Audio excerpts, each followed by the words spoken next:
Welcome to the big show, everybody. Rob, this is I calculated our 8th hour and 47 minutes of podcasting this week. Oh, Welcome wine. It's fun. And Rob loves it. Got third day of vacation and working. How's that?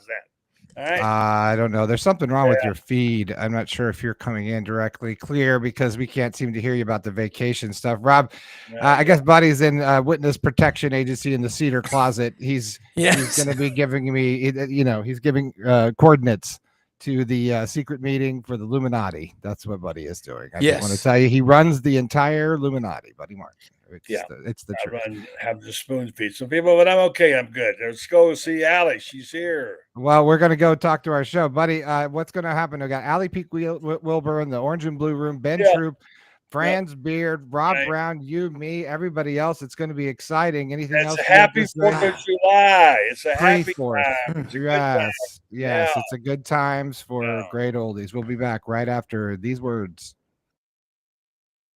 Old buddy Mark, call him up and tell him what you're thinking, but be kind because he's doing the best he can. Better, stronger, faster. Mama says that alligators are ornery because they got all them teeth but no toothbrush. Hey, what if the voice calls while you're gone? Take a message. Bye. You ready, champ? I'm ready for this my whole life. I'm incapable of small talk. But that's why you love me, right? Kind of intimidating to be in the presence of so many great athletes.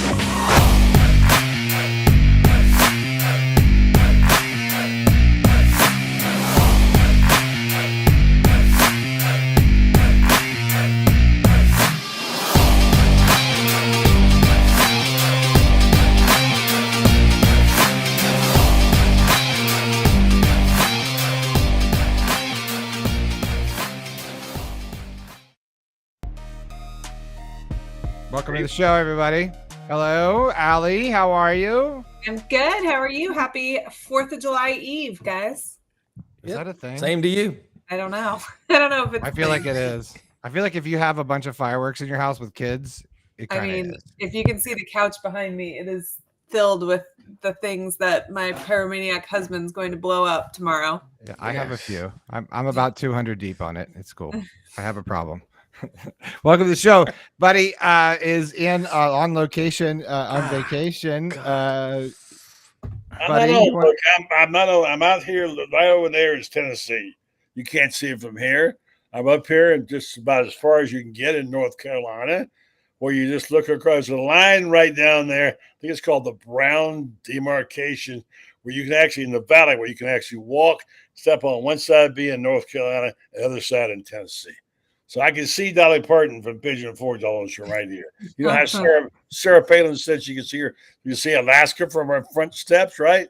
Well, I can see Dolly Parton out my back porch. How about that? Huh? It's beautiful. Pretty cool. That is great. Where is Dolly Parton's park? What is the Forge? Park? Rob knows he's been there. Dollywood. Damn right. Where is Dollywood? Sevierville. It's actually not in.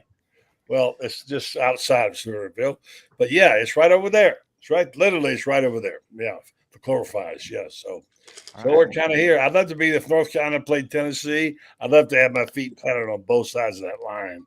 You know, I'd probably do. Yes. Well, Buddy is. We had this issue with him last night. He told me it was going to probably happen. So, but nonetheless, we'll endure with him as he deals with being off in the woods somewhere. I'm still not sure where he is. There was a picture of it. It is beautiful. We'll let him come back. Buddy, are you there? Drops out here. Yeah. It drops out down there. Just like you know, you're on the Elon Musk internet, so you know it's tough.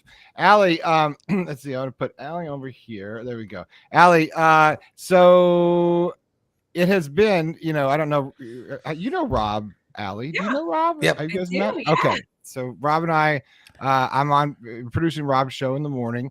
And then, you know, we're doing all of SEC stuff. So we've been doing, you know, less at night with Dad and Gators, but more with SEC, which has been sort of a fun little not distraction, but interesting to check in with all the other schools. We talked to a lot of writers and stuff around the league. Kind of because I feel like I try, and when I need to go watch anything to catch up for Florida Gators, I actually go to your YouTube channel. So, and I watch like the last couple of videos, and then I always feel like I'm very caught up with what I needed to know for the last couple of days where I missed. So tell people where they can find your YouTube channel, because if you're not following her on YouTube or whatever, you're really missing out on some good stuff. Well, thank you. It's at A Peak Inside Gator Football on YouTube, and PEEK. Yep, PEEK. And yeah, there's been some interesting things happening. Florida's gotten 3 commitments in the last 2 weeks, so that's pretty exciting. And I think everybody's just gearing up and ready to see that changes that have happened this upcoming fall. Yeah, but Allie, tell them about Raising Hell with what Quinn Ewers said. Oh my gosh. Okay. You were really rocking and rolling today. This drove me nuts. And to be fair to Quinn Ewers, first and foremost, he was fed a question. And in the clip that I shared in my video, you can hear the reporter ask him. He says something to the effect of like, well, you're everybody's toughest game, and like kind of, let him into it a little bit. But he does sit there and say that they know that they are everybody's their biggest game on their schedule. And it's just so absurd. And then that coupled with listening to all of the ridiculous things that Texas fans have said this week, it's just, I don't know, it got under my skin. But so I did go through Texas's entire schedule, and essentially I came to the conclusion that there are 3 teams that Texas plays, and that would be Texas A&M, Oklahoma, and Arkansas, where more than likely that is the biggest game for those teams this year. I think you could make an argument that Texas A&M playing Notre Dame to open the season is just as big, if not bigger. But regardless, there are 3 teams on that 12-game schedule that I think would say, yes, Texas is the biggest game we play this year. We've circled it with a red marker. Everybody else, I think it's just another game. I mean, I think Florida going to Austin, there's novelty in that. And like, I want to be there the first time Florida plays in Austin. I was there the first time Florida played in College Station. I want to be there the first time Florida plays in Norman, not because it's the biggest game, right? But because like that's a, history. That's history. And I would like to be a part of that. And I think it's awesome. But me going there isn't because I think that's the biggest game on Florida's schedule. They play LSU the very next week. That's bigger. There's Florida doesn't beat Kentucky. That's bigger, right?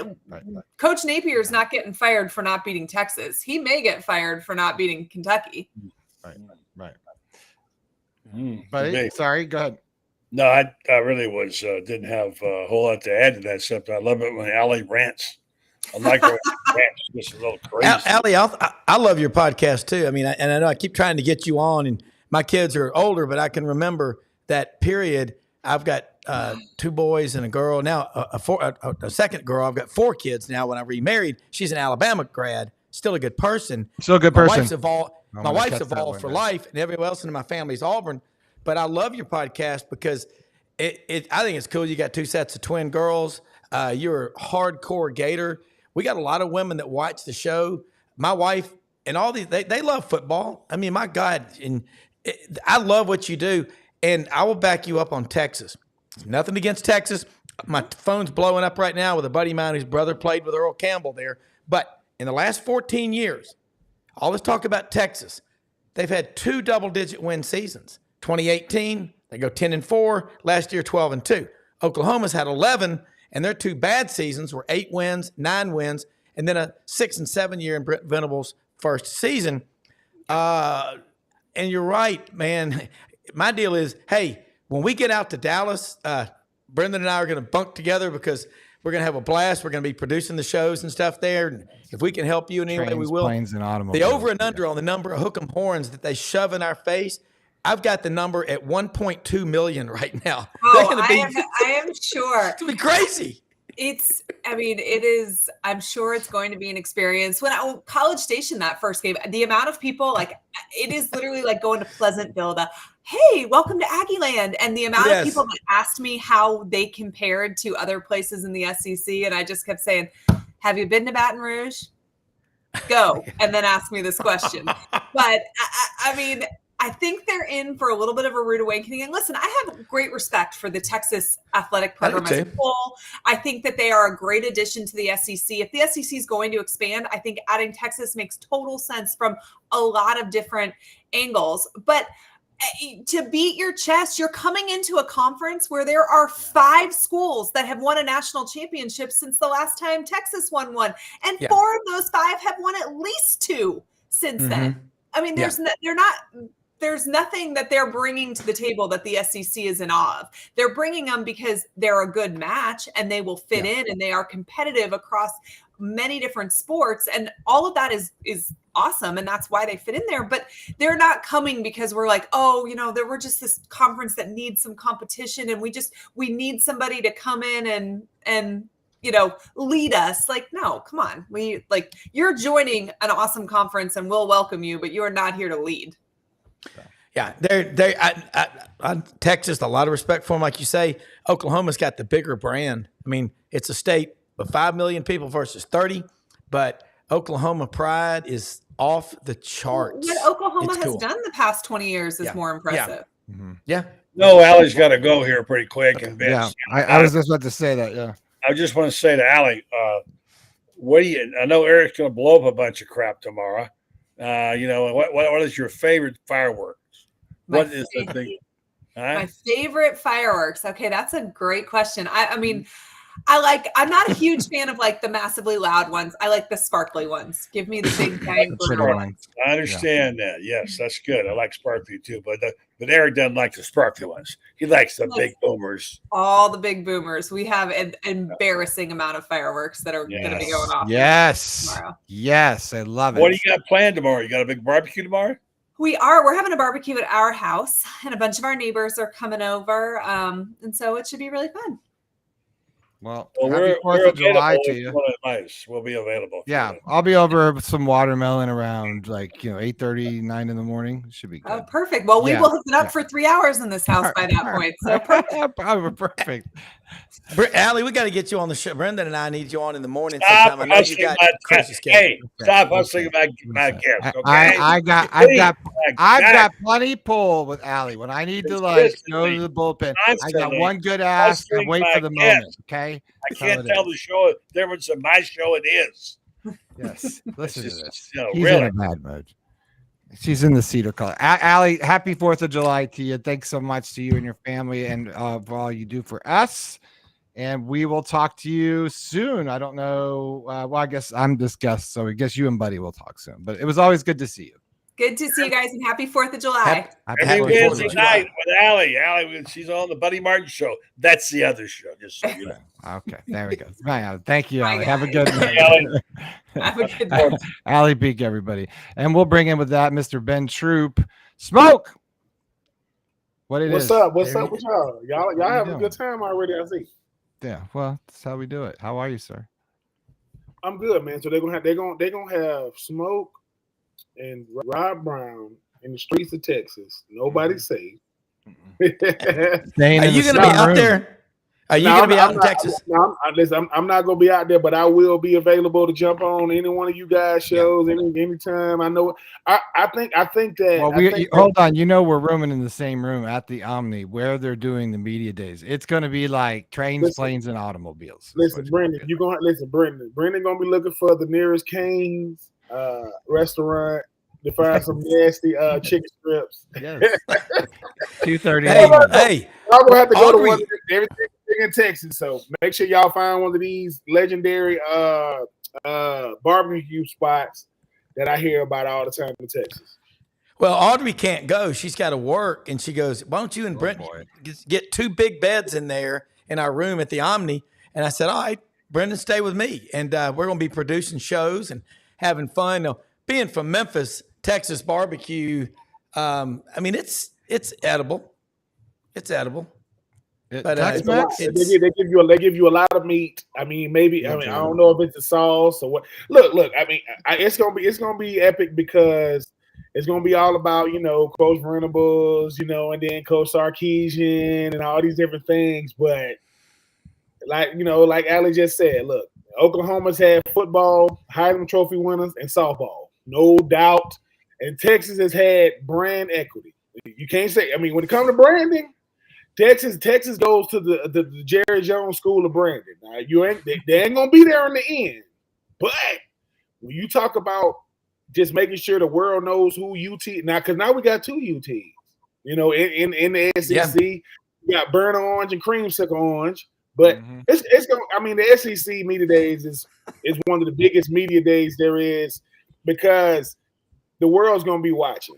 I mean, and like I said, Greg Sankey gonna step up there before every team comes up there. He gonna go, look, man, I've been had my feet up. Now I can take my shoes off with no socks on because I am the commissioner of the SEC and I got the best branding in all sports. It doesn't matter what season. My feet don't stink. Listen, even if they did, you gotta act like they didn't. Ain't nobody finna walk. Oh, you. Smell like roses. I don't know. They smell good though. I like those feet. Seki, is that you, dog? I know your dog, Seki. They smell good, like roses. Only at the SEC media days, everybody gonna be listening to see what the head coach of Vanderbilt gonna say because he gonna say something that's gonna make everybody scratch their head and go, "What did you just say?" But hey, I mean, Kirby Smart gonna be obviously the main attraction, being the best team coming back, being the highest paid coach. Lane Kiffin, can he do it? Can this be the year they go to Atlanta? But you're going to have no conferences? It just made the best teams win? 12 teams get in? And they're going to have Rob Browne on the sidelines and Brendan, you know what it is, Martin in Texas. Talking trash. Brendan going to be talking trash and booking guests. Let's do it. Right. Let's do it. Right. And taking phone numbers.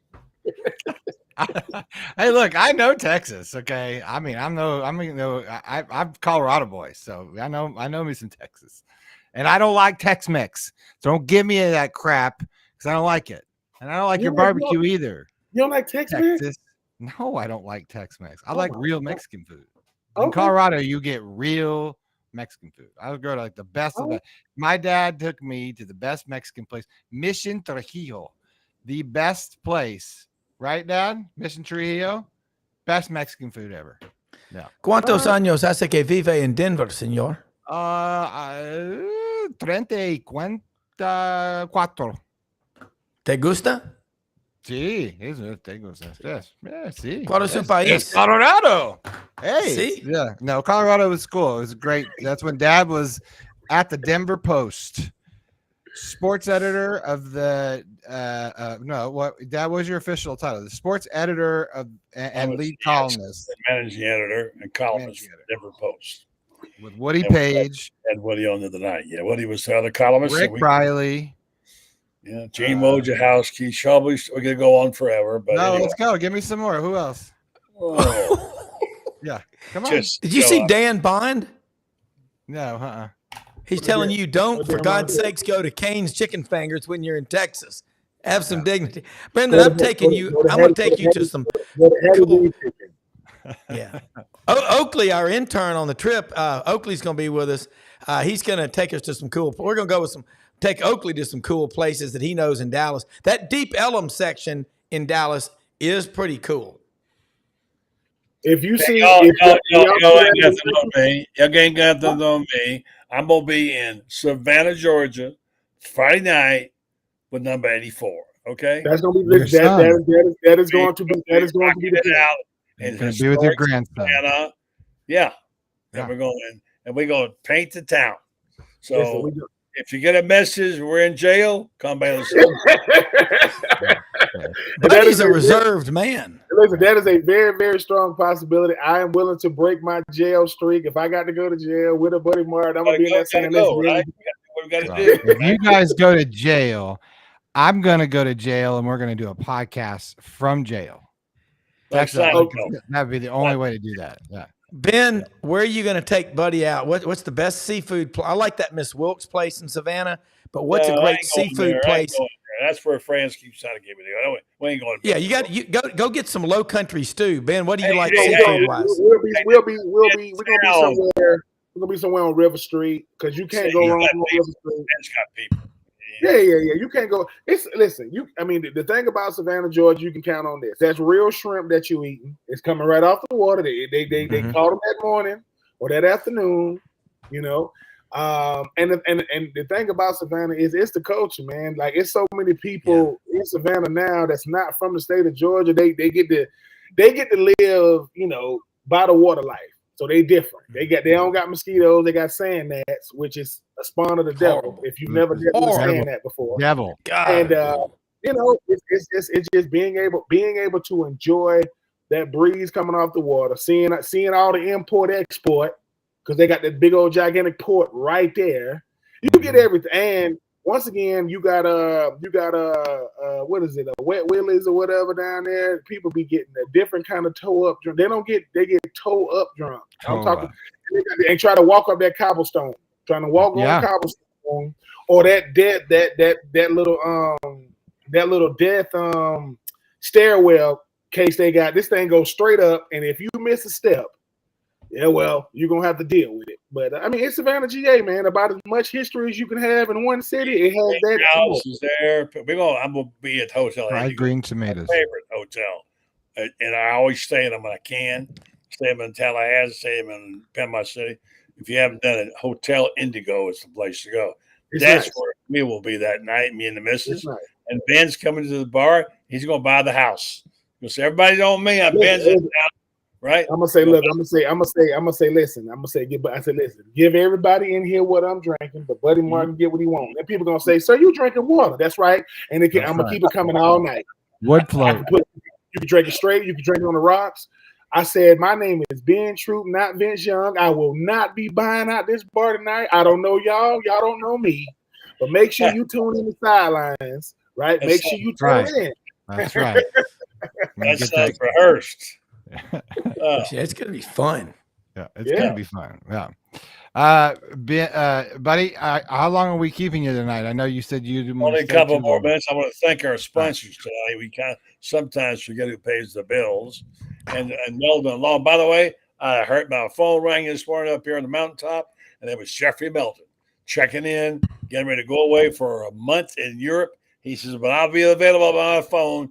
Call me. We got a project we're working on." So I'm going to break a little news here tonight. I'll write about it later this week. Another Spurrier Gridiron Grill type place with a famous women's basketball coach. All right? Think about it. Could be in the works. All right? Not here, but another place. You better, it better not be what I think it's going to be, and it better not be who I think it is, because that's going to be some epic stuff. Well, it's going to be the person who's won the national championships. That's what I'm saying. It just happens. Man, Coach Spurrier he ain't lucky. He prepared. This dude, he know what he's doing. If it's going to be in a certain spot, which I think I know it is, I'm not going to break any news, but if it is who I think it is, where I think it is, that's going to be epic.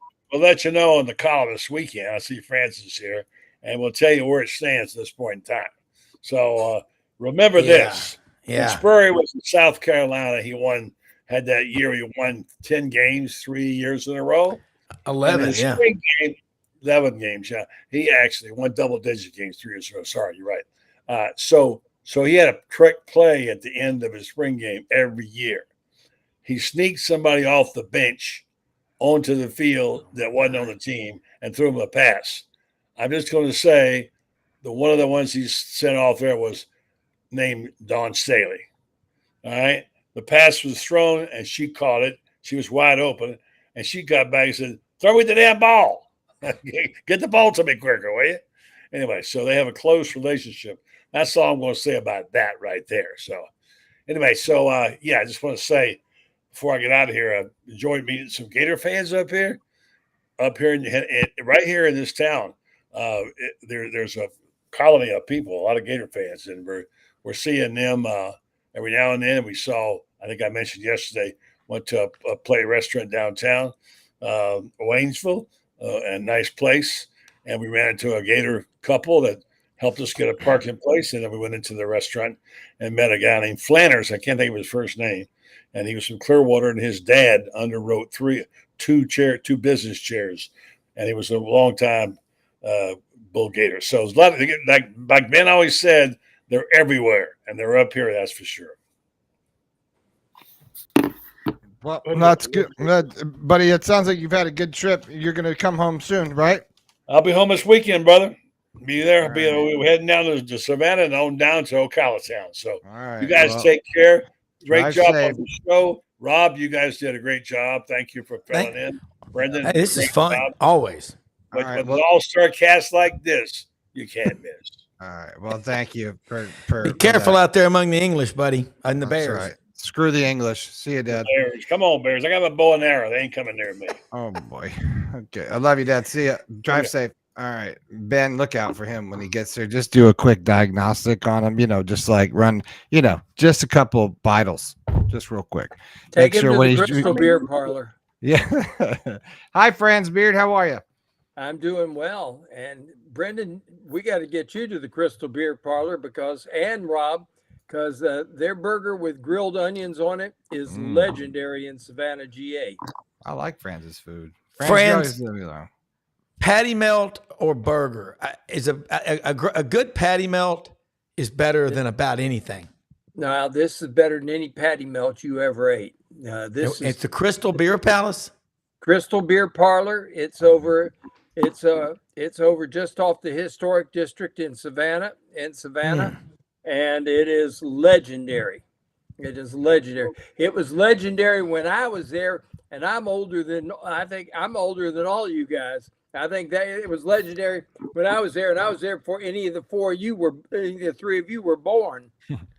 I met fried green tomatoes. That's what I remember about Savannah when I went out to the restaurant. They said, "Want some fried green tomatoes?" I said, "What's that?" And I said, "Try them." I said, "These are delicious."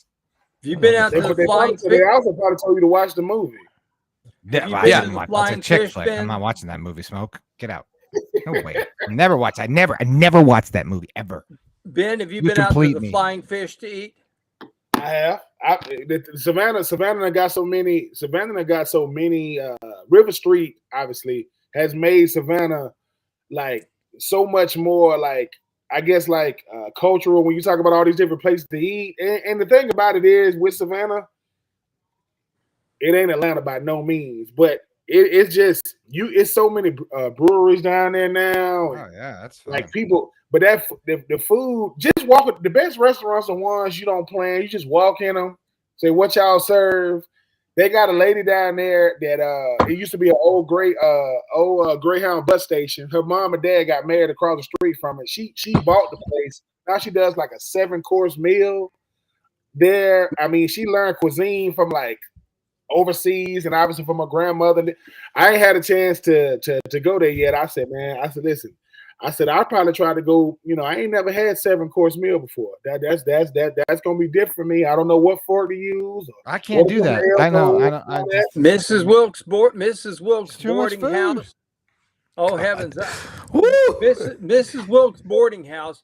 David Brinkley did a show live from Mrs. Wilkes boarding house back in 1972 on the NBC News. Was live from Mrs. Wilkes boarding house in Savannah, GA. It was amazing. It was this lady. Her family started cooking for railroad men, and they had a boarding house there for people who worked the railroad, the old Atlantic Coastline Railway, and it got so famous that oh my gosh! Nowadays they open up at 11 for lunch, but if you aren't in line by 9, you ain't getting in. Franz, you always seem to know those spots. All right, we've turned this into a food show very easily. I think we're all hungry. It's Guy Fieri's in the Gator green room. Firehead. He wants to come on the show. Flavor Town. Franz, what did you try to? I'm only on like hour 11 of podcasting this week, so forgive me if I'm a little cloudy, but what did you write about yesterday? I was reading this morning. We were talking about it. What was the yesterday? There's a reason why you didn't read anything I wrote yesterday, and that's because I was up all night with dealing with dealing with issues here at the house. My parents are elderly, and so it was one of those nights. But I'm writing about tonight about how much more experience the Gators have, and you start looking at the number of starts and the number of games played, and it is phenomenal. And it is one of the reasons why Florida. There's a lot of people who are saying, well, Billy Napier is really on the hot seat. No, he's not, number one. But number two, there's even if he were, he's got so many good, experienced players now with lots and lots and lots of starting experience. But it's kind of like you go to your cornerbacks. You got guys like Sharif Denson, Jakeem Jackson. They played every single game last year. Then you bring in the 3 safeties they brought in, all of whom have like almost 40 games experience. Asa Turner, DJ Douglas, and Traquezy Bridges. I made a mistake the other day. I said that DJ Douglas was a 5-star recruit. I got him mixed up with somebody else. He walked on at Alabama, played, and they had plans for him, but he moved on to Tulane and had a great career there at Tulane. But he's an absolute stud safety. I promise you, the safeties at Florida are going to be so much better this year. But all up and down, the number of players with experience, game experience, is just absolutely phenomenal, and it's gonna make a real difference this year. Let me just give you an example. Your tackles, you got Brandon Crenshaw Dixon, 35 starts in 38 games. Austin Barber, 13 starts, 24 games. Cameron Waits, 3 starts, 24 games. Devin Manuel, 4 starts, 10 games. Kristen Williams, 5 games. Guards, Riley Simon, 16 games. Damian George, 14 starts, 27 games. Najee Harris, 1 start, 12 games. I think that Brandon Crenshaw Dixon is going to move down to guard, and I think Austin Barber will be the right tackle. And it goes on and on and on. Running backs, Montrell Johnson, 20 starts. Cam Carroll, 25 starts. Tight ends, Caleb Rios, transferring from Air Force, 20 starts, 34 games. Keon Zipper, 6 starts, 39 games. And it's on and on and on like this, guys. And it's not necessarily about the number of career starts. And everybody tends to think that, it can be it's always about the career starts. But a lot of it is, did you get the game experience? Did you get the minutes in? It's kind of like in basketball. A lot of guys log starters' minutes, but they never start. And you get guys with experience, and there's no substitute for it, no question about it. But Florida's got more experienced people than they've ever had. Let me just run down the defensive linemen for you. Joey Slackman, 20 starts in 29 games. Desmond Watson, 10 starts, 28 games. Cam Jackson, 24 starts, 45 games. Caleb Banks, 11 starts, 18 games. Jamari Lyons, 1 start, 15 games. Kelby Collins, 12 games. Hey, does that sound like an inexperienced team to you guys?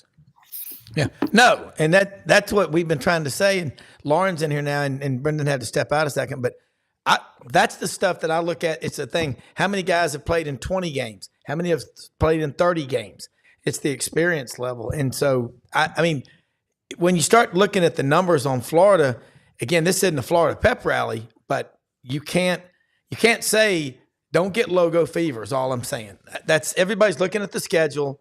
Just play Miami first. You beat Miami, that whole locker room atmosphere changes. And I don't think, I think this getting rid of coaches, look at Tennessee did. After Phil Fulmer, they went 14 years before they had a double-digit win season and lost to Alabama every year until then. They got him a guy. I think he's good, but, Texas, we're hearing about Texas. Can they do the grind? I mean, now they're going to play teams like Oklahoma every Saturday. Welcome to the SEC. It is a little bit different when you come to this league. And, and this is one of the things that guys like Brent Venables was talking about. He said, look, he said, we started preparing for the SEC the day I got here. Yeah. And he's even admitted to people that he got rid of a lot of guys that could have played in the Big 12, that he said, I got to make room for guys that can play in the Southeastern Conference. It's a different level, because you don't get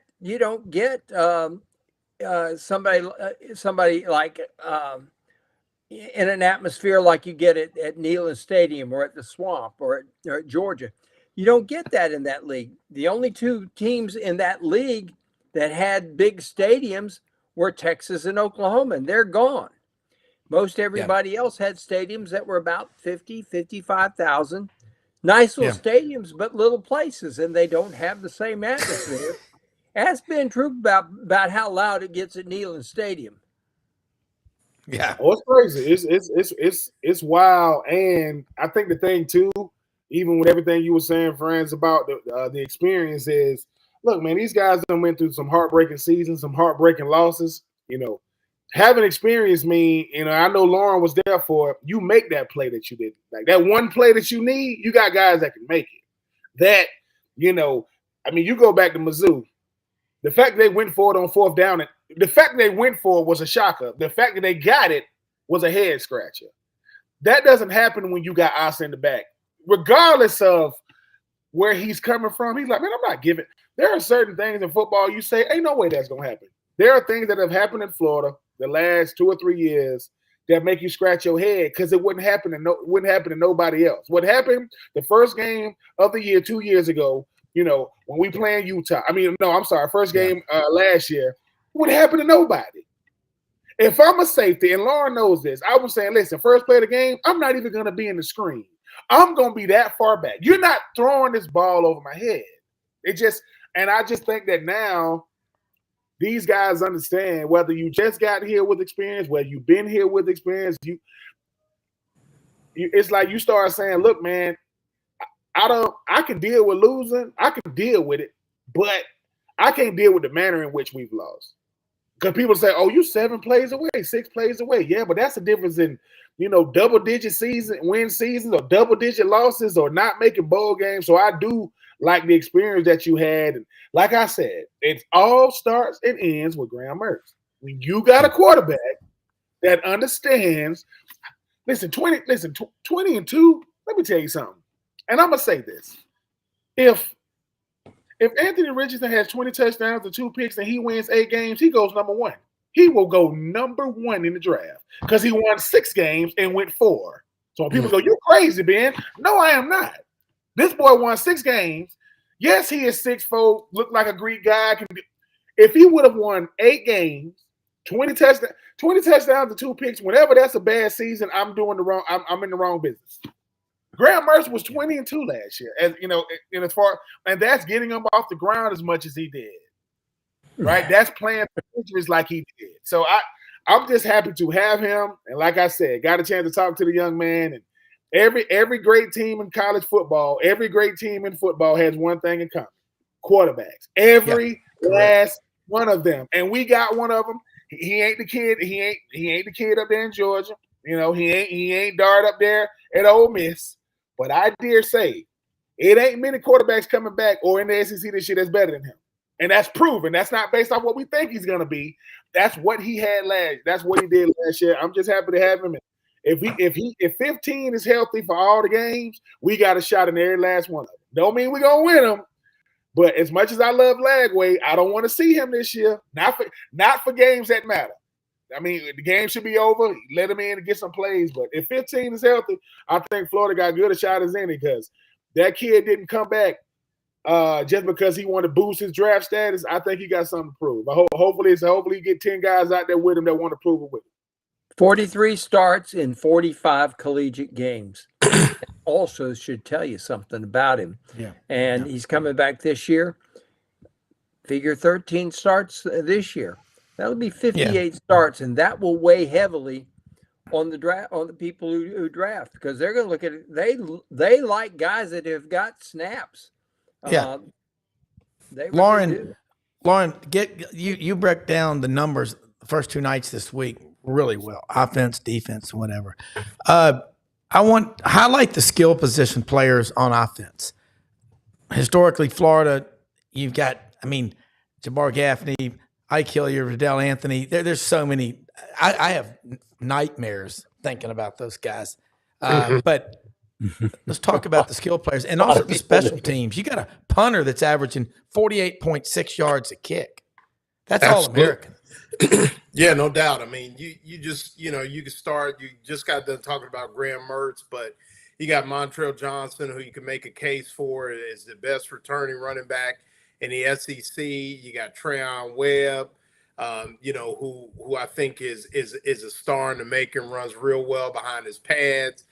You talk about the addition of Elijah Badger to the receiver corps with guys like Andy Jean, Aiden Mizell, Trey Wilson III, who is just a nightmare in space.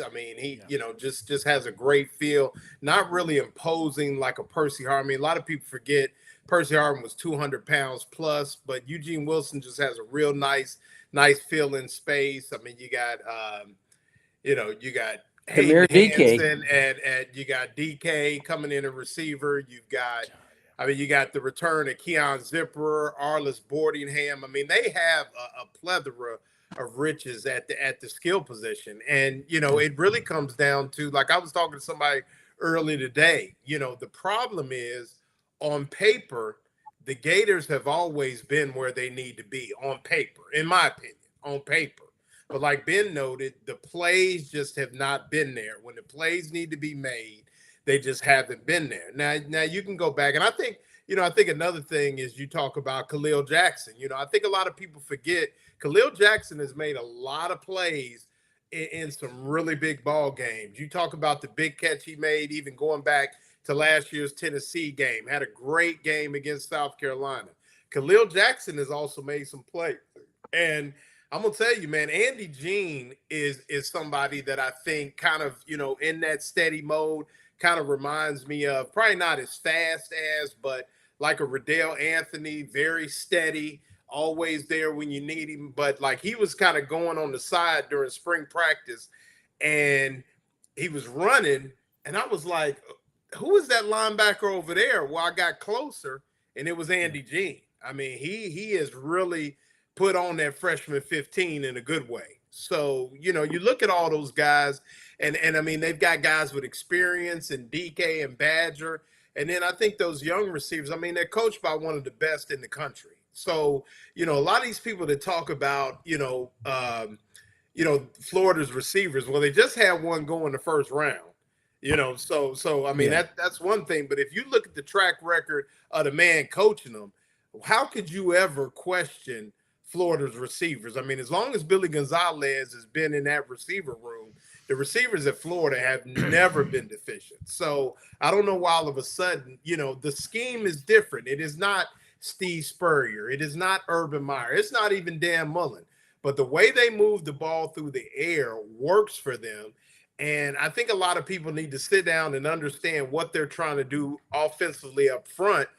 Is, with the zone game, you just kind of got to get in front of people, move people, and it's 4, it's 4, it's 4, it's 17, it's 12, it's 50, and that's the way that zone scheme works on you. So with that inside zone scheme and the play action off of it, they just got to go out there and make plays, but none of it matters if they don't get teams off the field. And, like Shane and I talked about it last week, a lot of your big plays and big games, and Ben, you can echo this, is sudden change.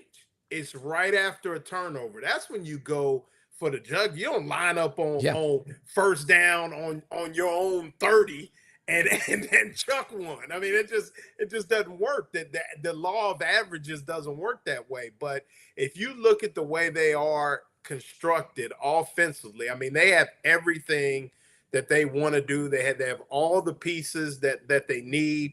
And, I do think there'll be a Lagway package in there so people can get their feel of Lagway. But this team starts and ends with 15. And even Billy Napier said it after the spring game. A lot of people were talking about Lagway.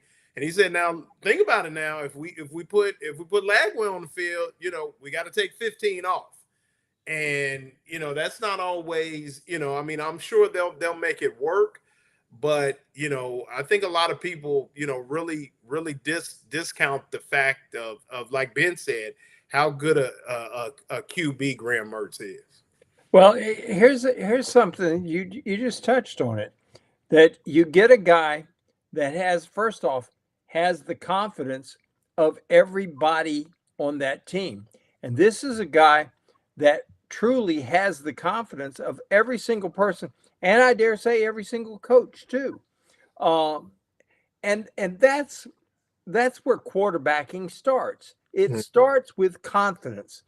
You can, there was a guy named Joe Kapp once, and Joe Kapp threw wounded ducks, but he got the Minnesota Vikings to the Super Bowl because everybody believed in him. I mean, he was one of the worst when it comes to skills at quarterback, one of the worst I can ever remember in the National Football League. But look what he did. He took his team to the Super Bowl. And you get guys like that who may not have the greatest skill set in the world. Lenny Dawson won a Super Bowl with the Kansas City Chiefs. Not tremendously talented, but had his people believed in him, and he got the ball where it was supposed to be, when it was supposed to be there. You get guys like that, and you can win with guys. If you got a competent guy, he doesn't have to be a star, but he just has to know where to go with it and when to get it there. It's amazing how that confidence factor, I think, works. I mean, Ben, you were there when Chris Leak got his first start there in Baton Rouge. Y'all go to Baton Rouge, Louisiana, and you're playing the team that's going to end up winning the national championship. But y'all had seen the week before at Kentucky what he could do. So when he started, I would say there was a groundswell of confidence in that young man. Y'all believed in him. It only took that one game for y'all to believe in him. Yes, sir. I mean, I think that's what football is, though, right? I think the thing about Graham Mertz is he's earned every ounce of respect from everybody, that walked through them doors of Florida. Because no doubt about it, we thought that 2023 was going to be how can we make up for what Graham Mertz is going to lack. He was not the problem. I'm not even from game one. And you look at what he was able to do. The greatest thing about Graham Mertz to me is he doesn't complain about stuff. He don't make little jabs at the OC, or he don't make little jabs at the O-line. He goes, look, man, I'm at Florida, man. I can deal with it. And I think that's the thing when you go to a place like Florida, you ain't getting no sympathy. You ain't getting no empathy. You ain't getting none of them words. None of them. You got to go out there and you got to earn it, because if 15 is healthy, he's one of the best players at his position in the country, period, proven. And when Chris Leak starts at LSU, everybody on that team was going to protect him. The defense is going to protect him. I'm going to protect him. Rand Carthon and Cedric Faison and Max Starks and Shannon Snell and Mike DeGore. And guess what? Defense played out of their mind by McCray and Keywan, and our running backs went crazy. We won an ugly game up there in Baton Rouge, but we got the dub, and we went on a 5-game winning streak. It was LSU on the road, Arkansas on the road, South Carolina on the road, Georgia and Jacksonville, Vanderbilt at home. We went into Baton Rouge 3-3. The next 5 games we was 8-3. So it's like for Graham, I want it for him and the team, because Graham Mertz to me said the same thing Ricky Pearsall said. Ricky Pearsall said, I'm coming back to Florida because I want them to talk about me as being one of the great receivers came through Florida. Not that I played here. That for me, Graham Mertz want the same. You don't think Graham Mertz saw what Kyle Trask did and said, I want some of that? Doesn't mean I got to be a Heisman Trophy finalist, even though I think it was a lot of bias when it comes to Kyle Trask, where he ended up, being ranked in the, at the end. But I think for Graham Mertz, he's saying, look, remember when I was coming out and Dabo Swinney and Kirby Smart and the Nick Sabans of the world, they recruited me. They wanted me to come to their school. I just chose not to come. But now that I'm here, I'm pretty good. I can do this. And like I say, a year under his belt with a bunch of young, hungry receivers, a proven running game, and a complimentary defense, Florida can be dangerous because when nobody expects you to do nothing, go out there and play. But what happens when you gain a little momentum? I think that's what I see them doing. And here's the thing is, and I'm like you, Rob. I think we got to stop. When I say stop logo watching, is and Rob, you hear it, I'm sure, every day on your show how tough the SEC is, and how your listeners want to tell everybody the SEC is the best league in the country. Okay, that's fine. I agree with that. But then you don't get to complain about the schedule. That's right. If you want to brag about playing the best, and you got the toughest schedule in the country, then you playing the best. And that's the way it goes.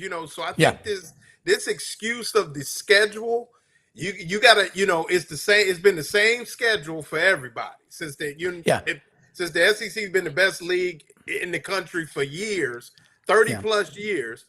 It's the schedule for everybody. The coach has got to stop it. Is what I'm just saying. But bottom line, junk in your head, junk out. Positive in your mind, positive out. And the schedule, you're right. It's like somebody complaining when they join the Marine Corps that Paris Island's too hot and too tough. Tough shit. You knew what you were getting into. Right. And that's part of the deal. And somebody's asking. I love the people, these Gators. I mean, these guys, we're 59 days. Let's do the Gazendas here. That's 1,416 hours away. When the clock strikes midnight, we're 1,392 hours away, or 58 days away. But the thing that gets me is, if anybody's counting, but Franz, I'll throw it to you. When people start it's logo fever. You just get overwhelmed. God bless, you've got a 12-chapter book. Read the first chapter. It's called The Miami Hurricanes. And as far as, I know a lot about Florida, but y'all have all forgotten more than I know. But I know this. You all are going to go crazy in the buildup because Miami's coming in with their best roster in a long time. And we talked about it on the show this morning. Jake Wimberly put out some great stats. Brendan, he said, I think for all the hype about Mario Cristobal, he's got a 500 career record. Now, he was recruiter of the year twice in his 4 years at Alabama, but how could you not recruit to Alabama when Nick Saban was there? I could have been recruiter of the year at Alabama. I could have been. Here's a stat at you. Since you started talking about logo fever, let me throw this at you guys. And I got four listeners. How many top 10 teams has Georgia beaten on the road since 2018? 0. Rob's got it right. The last time they won a top game against a top 10 team on the road was 2017. And that was the same season that Auburn beat Georgia 40-17. When they were number one. Yeah. When they were number one. I was there.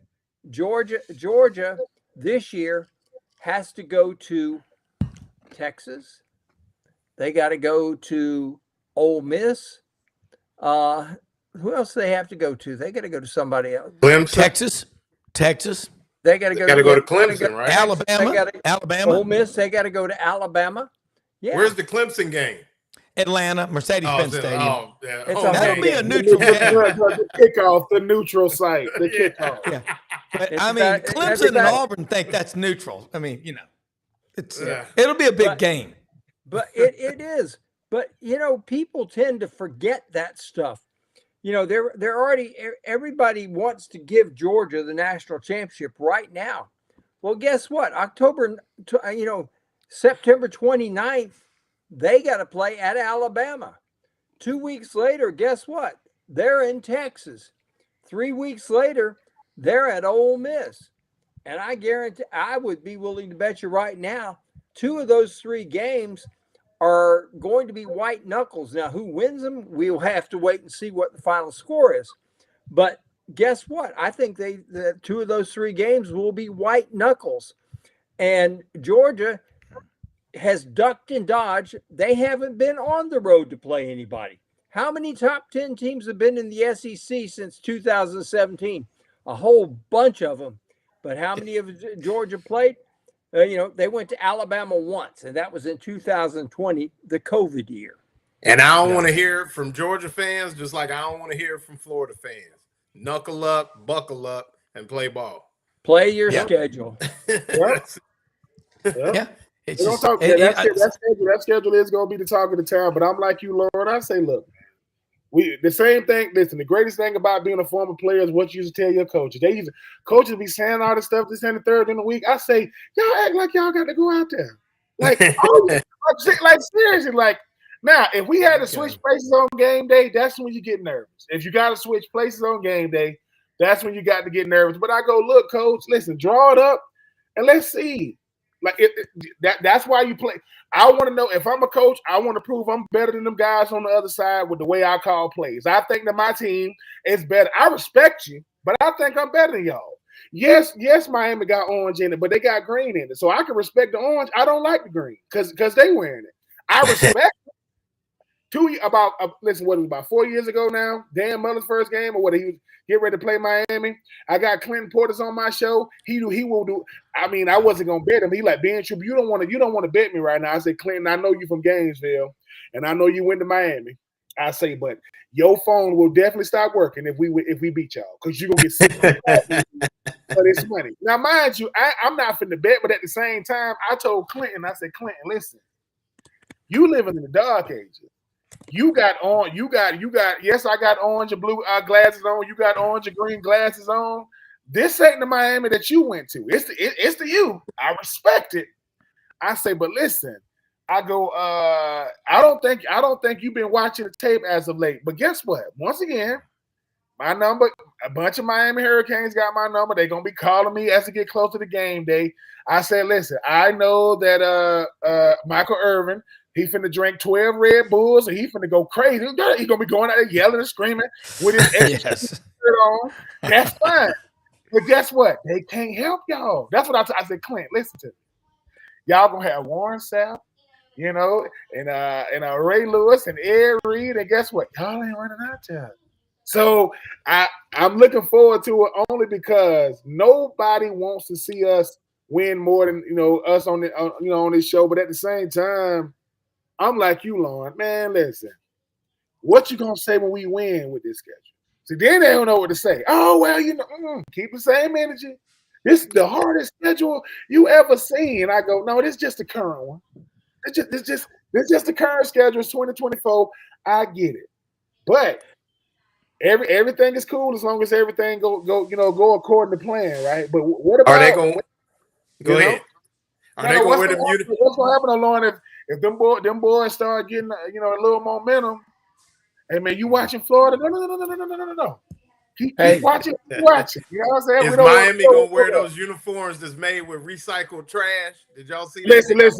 Let me tell you something. Made with recycled trash from the sea or something like that. Miami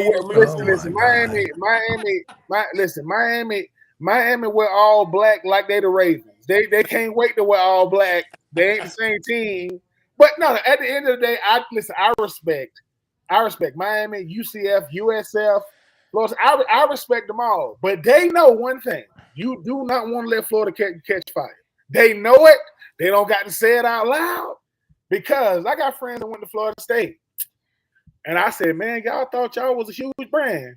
And 2023 showed y'all. Not only do the SEC not want y'all, and the ACC say y'all can leave if you want to leave, y'all lost one game and was on the outside looking in. My goodness. How the mighty have the producer of the year, Brendan Martin, right there. Hey, unbelievable. He pulls this stuff up every morning too. It's great.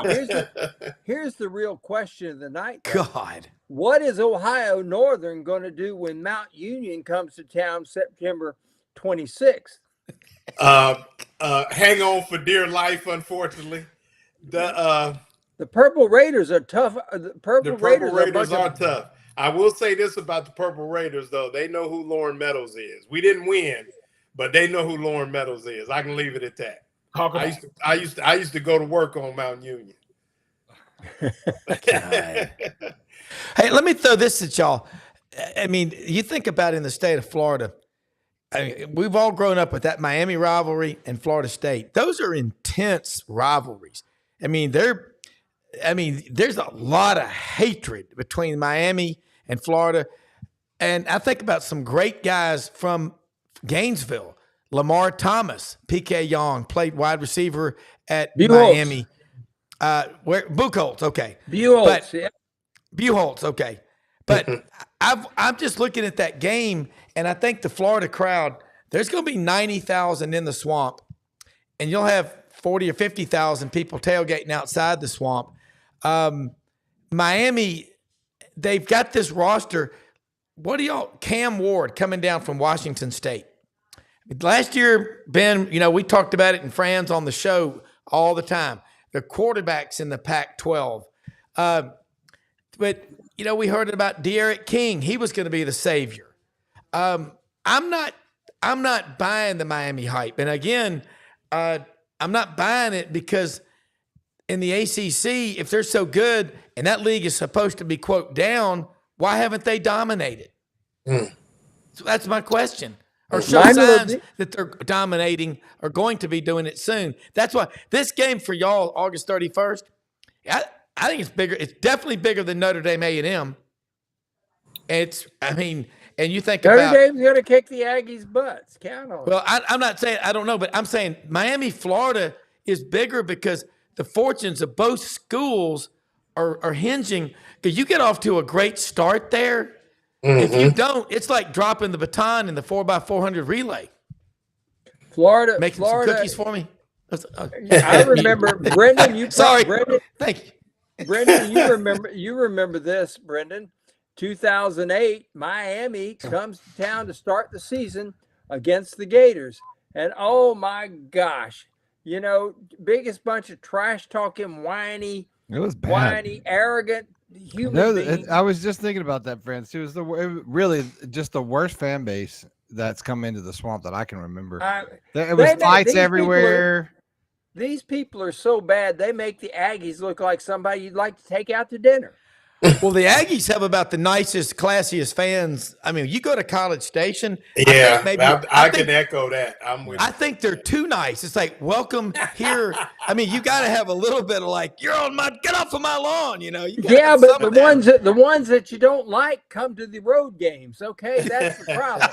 Well, yeah, okay. Now, the Mormons were pretty nice too. They Brendan. make Tennessee fans look nice. Hey, I heard that at the end of the third quarter, worst play a buffet game in Provo, seafood Utah, ever. At the end of the third quarter, if you play at BYU, they give out ice cream and cookies to the opposing team's fans. That's too nice. Yeah. I mean, that's way too nice. And free mountain bike rides in a white shirt with a clip-on tie. Short sleeve. And you can't buy a Coca-Cola in the whole damn fired. Woo! You cannot buy a Coca-Cola in the whole damn stadium. Well, that's okay for me. But you can't buy a Coke. Yeah. Look, we can break down religion another day, folks, but not that we were talking about that stuff by any means. Talking about ice cream. Gentlemen, anybody got any good? What's everyone doing for the 4th of July? Loren, start with you.